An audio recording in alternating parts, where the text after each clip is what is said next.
ഇനി ഞാൻ വന്നിരിക്കുന്നത് സ്നാക്സ് റെസിപ്പി ആയിട്ടാണ്. ഇതൊരു മാസത്തോളം സ്റ്റോർ ചെയ്ത് വെക്കാൻ പറ്റുന്ന നല്ലൊരു സ്നാക്സ് ആണ്. അപ്പോൾ ചെയ്തെടുക്കുന്നത് എങ്ങനെയെന്ന് നോക്കി വരാം. സ്നാക്സ് ചെയ്തെടുക്കാനായിട്ട് ഒരു പാത്രത്തിലേക്ക് മൈദ ഇട്ട് കൊടുക്കാം. ഇത് 2 കപ്പ് മൈദയാണ് എടുത്തിരിക്കുന്നത്. 250 ml കപ്പിന് 2 കപ്പ്. ഇനി ഇതിലേക്ക് ആവശ്യത്തിന് ഉപ്പ് ചേർക്കാം. പിന്നെ 1/2 ടീസ്പൂണ് കുരുമുളക് പൊടി, 1/2 ടീസ്പൂണ് ജീരകം. നിങ്ങൾക്ക് അയമോദകത്തിൻ്റെ ടേസ്റ്റ് ഇഷ്ടമാണെങ്കിൽ അയമോദകവും ചേർത്ത് കൊടുക്കാവുന്നതാണ്. ഇനി ഇതിലേക്ക് നെയ്യ് ഒഴിച്ചു കൊടുക്കാം.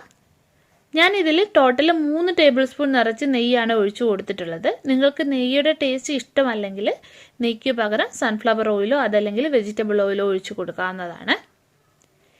ഇനി ഇത് ഈ മൈദയിൽ നല്ലോണം യോജിപ്പിച്ചെടുക്കണം.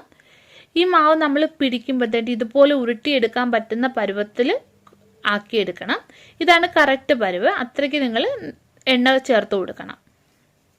ഇനി ഇതിലേക്ക് കുറേശ്ശെ വെള്ളം ഒഴിച്ചിട്ട് കുഴച്ചെടുക്കാം. ചപ്പാത്തിക്ക് കുഴയ്ക്കുന്നതിലും കുറച്ച് കട്ടിയായിട്ട് വേണം ഇത് കുഴച്ചെടുക്കാൻ. ഒരു സെമി സോഫ്റ്റ് പരുവത്തിൽ കുഴച്ചെടുക്കുക. എനിക്കിത് കുഴച്ചെടുക്കാൻ വേണ്ടിയിട്ട് 1/2 കപ്പ് വെള്ളമാണ് വേണ്ടി വന്നത്.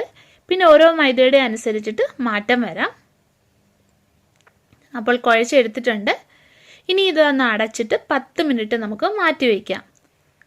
ഈ സമയത്ത് ഒരു ബൗളിലേക്ക് 1 ടേബിൾ സ്പൂൺ നെയ്യ് ഒഴിച്ചു കൊടുക്കാം. പിന്നെ ഇതിലേക്ക് 1 ടേബിൾ സ്പൂൺ മൈദയും ഇട്ട് എടുക്കാം. എന്നിട്ട് നല്ലോണം ഒന്ന് യോജിപ്പിച്ചെടുക്കുക.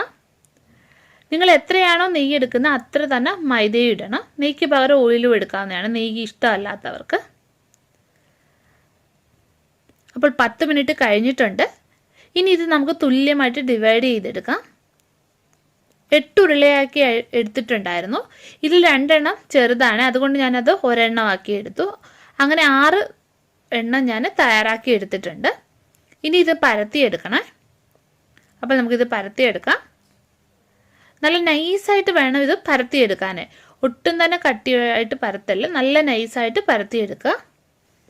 ഇതിൽ എണ്ണ തടവി കൊടുക്കേണ്ട ഒന്നും ആവശ്യമില്ല, അല്ലാതെ തന്നെ നമുക്ക് നല്ലോണം പരത്തിയെടുക്കാൻ പറ്റും.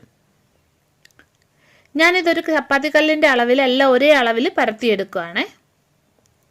ഇത് പരത്തിയിട്ട് സെപ്പറേറ്റ് ആക്കിയിട്ട് മാറ്റി വയ്ക്കാം. അപ്പോൾ എല്ലാം പരത്തിയെടുത്തിട്ടുണ്ട്.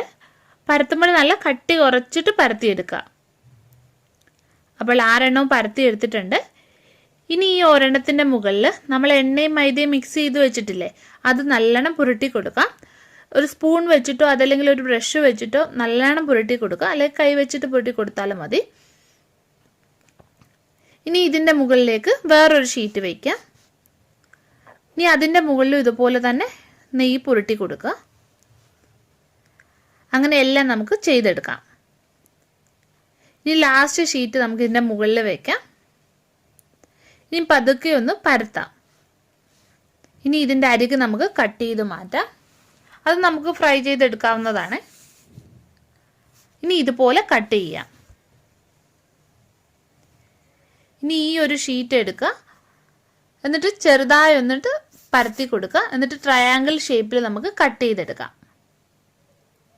ഇനി ഇത് ഇതുപോലെ ഒന്ന് 2 വശവും ഒട്ടിച്ചു കൊടുക്കുക. നല്ലോണം പ്രസ് ചെയ്ത് കൊടുക്കുക കേട്ടോ, അമർത്തി കൊടുക്കുക. അപ്പം തന്നെ ഇത് ഒട്ടി കിട്ടും. നിങ്ങൾക്ക് വെള്ളമൊന്നും പുരട്ടി കൊടുക്കേണ്ട ആവശ്യം വരത്തില്ല. ബാക്കിയുള്ളത് ഇതുപോലെ തന്നെ നമുക്ക് ചെയ്യാം. അപ്പോൾ ഇതെല്ലാം ചെയ്തെടുത്തിട്ടുണ്ട്. നിങ്ങൾക്ക് ഇഷ്ടമുള്ള ഷേപ്പിൽ ഇത് ചെയ്തെടുക്കാവുന്നതാണ്. ഇനി ഇത് നമുക്ക് ഫ്രൈ ചെയ്തെടുക്കാം. അപ്പോൾ അതിനായിട്ട് എണ്ണ വെച്ച് ചൂടായിട്ടുണ്ട്. ഇതിലേക്ക് ഓരോന്ന് ഇട്ട് കൊടുക്കാം. മീഡിയം ഫ്ലെയിമിൽ ഇട്ടിട്ട് വറുത്തെടുക്കുക. അത് വെന്ത് വരണമല്ലോ, അപ്പം മീഡിയം ഫ്ലെയിമിൽ ഇടുക. തിരിച്ചു മറിച്ചു ഇട്ടിട്ട് മൂപ്പിച്ചെടുക്കാം. അപ്പോൾ ഇത് മൂത്ത് വന്നിട്ടുണ്ട്. ഇനി ഇത് എണ്ണയിൽ നിന്നും കോരി മാറ്റാം. ബാക്കിയുള്ളത് ഇതുപോലെ തന്നെ ചെയ്തെടുക്കാം. അപ്പോൾ സ്നാക്സ് എല്ലാം തയ്യാറാക്കി എടുത്തിട്ടുണ്ട്. ഇത് നല്ല ടേസ്റ്റിയാണ്. കുട്ടികൾക്കൊക്കെ വളരെയധികം ഇഷ്ടപ്പെടുന്ന ഒരു സ്നാക്സാണ്. ഞാനിതൊന്നും പൊട്ടിച്ച് കാണിക്കാം. അപ്പോൾ നല്ല ലെയറായിട്ടാണ് വന്നിരിക്കുന്നത് ഇത്. അപ്പോൾ നിങ്ങൾ ഉറപ്പായിട്ടും ഇത് ചെയ്ത് നോക്കുക. പിന്നെ വീഡിയോ ഇഷ്ടപ്പെടുകയാണെങ്കിൽ ഒന്ന് ലൈക്ക് ചെയ്യാനും ഷെയർ ചെയ്യാനും മറക്കല്ലേ. അപ്പോൾ നമുക്ക് വീണ്ടും മറ്റൊരു നല്ല റെസിപ്പിയുമായിട്ട് കാണാം.